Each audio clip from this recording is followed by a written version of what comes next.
Ultimately, we all have to decide for ourselves what constitutes failure. But the world is quite eager to give you a set of criteria if you let it. So I think it fair to say that by any conventional measure, a mere 7 years after my graduation day, I had failed on an epic scale. An exceptionally short-lived marriage had imploded, and I was jobless, a lone parent, and as poor as it is possible to be in modern Britain without being homeless. The fears that my parents had had for me and that I had had for myself had both come to pass. And by every usual standard, I was the biggest failure I knew. Now, I'm not going to stand here and tell you that failure is fun.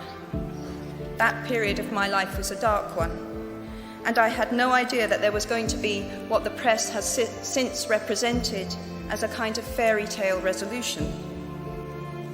You might never fail on the scale I did, but some failure in life is inevitable.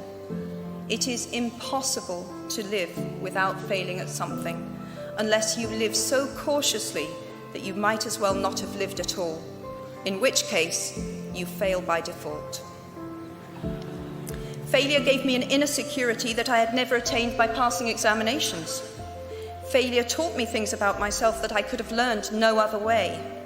I discovered that I had a strong will and more discipline than I had suspected. I also found out that I had friends whose value was truly above the price of rubies.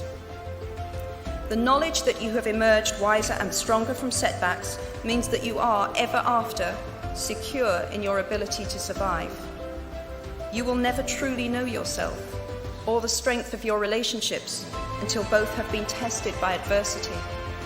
Such knowledge is a true gift, for all that it is painfully won, and it has been worth more than any qualification I ever earned. So given a time turner, I would tell my 21-year-old self that personal happiness lies in knowing that life is not a checklist of acquisition or achievement. Your qualifications, your CV, are not your life, though you will meet many people of my age and older who confuse the two. Life is difficult and complicated and beyond anyone's total control, and the humility to know that will enable you to survive its vicissitudes.